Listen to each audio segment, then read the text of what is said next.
Kobe Paras. Kitang-kita kasama ang bagong girlfriend na si Elise Joson. Magkahawak kamay sa BGC. Kung bago ka lang sa channel na ito, huwag kalimutang mag-like, share, comment, and subscribe. Bagong kabanata sa pag-ibig ni Kobe Paras. Hindi na bago sa mga tagahanga ni Kobe Paras ang makita siyang kasama ang mga kilalang personalidad. Ngunit kamakilan lamang ay muling umusbong ang usap-usapan nang makita ang basketball star na magkasama. Si Elise Joson, isang actress at dating housemate sa Pinoy Big Brother sa ilang mga lugar sa Bonifacio Global City or BGC. Nakita silang magkasama at higit sa lahat, magkahawak kamay na nagbuko ng matinding interes sa kanilang pinagsasamahan. Matagal nang pinag-uusapan ang love life ni Kobe, ngunit tila kakaiba ang atensyon sa pagkakataong ito. Sa mga larawang kumakalat, kitang-kita ang kanilang pagiging malapit at ang pagkakahawak kamay ay naging simbolo na kanilang posibleng pagsisimula ng isang bagong relasyon. Isa itong matibay na indikasyon na may mas malalim na koneksyon sila kaysa sa simpleng pagkakaibigan lamang. Sino si Elise Joson? Si Elise Joson ay isang actress na sumikat dahil sa kanyang mga palabas sa telebisyon at pagiging housemate sa Pinoy Big Brother. Matagal na rin siyang naging bahagi ng showbiz, ngunit ngayon ay mas napapansin din sa mga koneksyon niya sa ibang mga personalidad sa industriya. Dating partner niya si McCoy De Leon, isang aktor na kilala sa mga teleserye at pelikula, at may isang anak mula sa kanilang relasyon. Sa kasalukuyan, hiwalay na sila ni McCoy, kaya bukas na rin siya para sa panibagong pag-ibig. Sa kabilang banda, si Kobe Paras naman ay isa sa mga kilalang basketball player sa Pilipinas.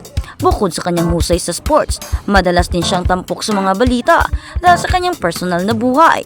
Tulad ni Elise, hiwalay na siya sa kanyang dating relasyon kay Lynn Alcantara, kaya't bukas na rin siya sa pag-uusbong ng bagong pag-ibig. Mga saksi at lugar ng pagkikita ayon sa mga nakasaksi. Nakita sina Kobe at Elise sa iba't ibang sikat na lugar sa BGC tulad ng Mendoza at the Palace, Agnes Place at the Palace. Sa mga pagkakataong iyon, hindi lang basta nagkakasama or nagkasama sila kundi magkahawak kamay pa na siyang nagbibigay ng malaking hinala sa publiko tungkol sa kanilang tunay na relasyon. Hindi lang mga tagahanga ang nagbigay pansin kundi pati na rin ang mga kasama nilang kaibigan sa mga lugar na ito. Sa kabila ng pagdududa ng iba, lumalabas na walang itinatagong sekreto sa kanilang pagiging malapit. Bagamat may ilan na nagsasabing baka simpleng pag-aalaga lamang ang ipinapakita ni Kobe kay Elise, ang mga ebidensya ay tila nagpapakita ng kabaligtaran. Reaksyon ng mga netizens at tagahanga agad na nag-trending topic sa social media ang pagkikita ni Kobe Paras at Elise Joson. Maraming netizens ang nagbigay ng kanilang opinyon tungkol sa bagong relasyon, habang ang iba naman ay nagulat dahil sa biglang paglabas ng larawan na maghahawak kamay sila.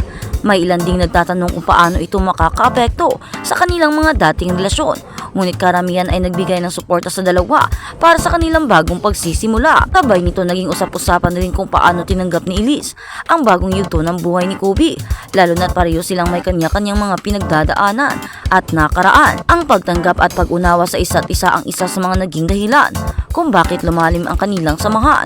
Ano ang maaaring mangyari sa hinaharap? Sa ngayon, wala pang opisyal na kumpirmasyon mula kina Kobe at Elise tungkol sa kanilang relasyon. Ngunit ang mga ebidensya ay malinaw na nagpapakita na may espesyal silang pinagsasamahan. Habang patuloy ang mga pag-uusap at haka-haka, abangan ang mga susunod na balita na tsak na magbibigay linaw sa kanilang kwento. Kung totoo man ang relasyon nila, ito ay isang bagong yugto sa buhay ng dalawa na puno na pag-asa at mga bagong simula sa industriya ng showbiz at sports. Hindi madali ang magkaroon ng tunay na koneksyon, kaya't isang malaking bagay ang pagkakaroon ng kapareha na hindi sumuporta at nakakaintindi. Sa huli, ang mahalaga ay ang kaligayahan nila at pagtanggap ng kanilang mga tagahanga sa dami ng mga pagsubok na dinaranas ng bawat isa. Ang pag-ibig ang isang mga pinakamatibay na sandigan at ang pagkakaroon nilang dalawa ng relasyon ay maayos naman dahil pareho naman silang hiwalay na sa kanilang dating mga kasintahan at karelasyon. Hindi naman kasalanan na umibig silang dalawa at hindi naman hadlang iyon para sa pagmamahalan nila. At sa kabilang banda, Elise Kobe pinagdududahan. May mga duda pala na may something ngayon kina Elise Joson at Kobe Paras. Ilang beses na kasi silang nakikitang magkasama, may mga kasama naman sila. May nagkwento nga sa amin na magkasama sila sa, ayun na nga, sa BGC. Tama ba ang chikang nakarating sa amin na holding hands sila? At of course, yun nga ang sinabi, diba? Iyon naman ang balita. Hindi kaya very gentleman lang si Kobe at inalalayan lang si Elise? At hindi naman talaga. silang dalawa. Hindi lang ang mga kasamahan nila at tagahanga ang nagbigay pansin kundi pati na rin ang mga kasama nilang kaibigan sa mga lugar na ito. Sa kabila ng pagdududa ng iba, lumalabas na walang itinatagong sekreto sa kanilang pagiging malapit. Bagamat may ilang nagsasabing baka simpleng pag-aalaga lamang ang ipinapakita ni Kobe kay Elise at ang mga ebidensya ay tila nagpapakita ng kabaligtaran. Agad na naging trending topic iyon at marami nga ang nagbibigay ng kanilang mga opinyon sa bagong karelasyon ng bawat isa. Kasabay nito naging usap-usapan din kung paano tinanggap ng bawat isa ang isa't isa, lalo na't alam nilang may pinagdadaanan sila at para talagang kaya na nilang panindigan ang kanilang relasyon. Siguro mahal na mahal nila ang isa't isa at wala namang problema iyon, diba? At kung meron mang mga hadlang, meron namang silang dalawa para sa isa't isa. Kaya nilang labanan iyon ng magkasama, lalo pat sinimulan na nila ang relasyong ito. Marami man ang umaasa na magkakabalikan sila sa dati-dati nilang mga karelasyon o jowa or kasintahan, ay hindi naman din kasalanan kung magkaroon silang dalawa ng relasyon, lalo pat single naman sila at pwede naman sila sa isa't isa at bagay din naman sila. Kaya hindi na rin kasalanan at dapat hindi nahadlangan ang relasyon nila. Dahil hindi porket gusto natin na magkabalikan sila sa dati nilang mga karelasyon ay pipigilan na natin sila, hindi. O artista sila, pero may sarili-sarili silang desisyon at sarili-sarili silang buhay. At kung piliin man nila na magkaroon ng relasyon sa bawat isa, di mas maganda. Choices nila iyon at hindi natin iyon choices. Kaya naman, hayaan natin sina Elise at Kobe kung ano man ang gusto nila sa buhay. Fans lang tayo at tagahanga.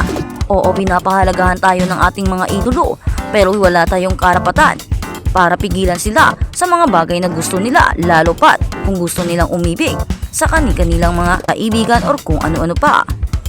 Dahil diba, dapat kung saan masaya ang ating mga idolo, doon tayo. Kaya naman, kung totoo man ang relasyon nila, ito ay isang bagong yugto sa buhay ng dalawa na puno ng pag-asa at mga bagong simula sa industriya ng showbiz at sports. Hindi madali ang magkaroon ng tunay na koneksyon, kaya't isang malaking bagay ang pagkakaroon ng kapariha na sumusuporta at nakakaintindi. Sa huli, ang mahalaga ay ang kaligayahan nila at ang pagtanggap ng kanilang mga tagahanga sa dami ng mga pagsumok na dinaranas ng bawat isa. Ang pag-ibig ang isang pinakamatibay nga, diba, sa uulitin na magiging sandigan nilang dalawa, dahil ang pagmamahalan ay siyang tunay at ang pagmamahalan nila Elise Juson at Kobe, kung totoo man sa uulitin, ay paniguradong alam na natin na paninindigan talaga nila ang isa't isa at papahalagaan at wala namang pakialam ang mga dati nilang karelasyon, dahil diba sinatawag na itong dati, ibig sabihin nagtapos na at ang pagsisimula ng kanilang relasyon ay hindi iyon kasalanan at hindi iyon masama, lalo pa single naman silang dalawa, silang magmahal ulit. Karapatan din nilang umibig at karapatan din nilang sumaya at karapatan din nilang humanap ng bagong kapartner, diba?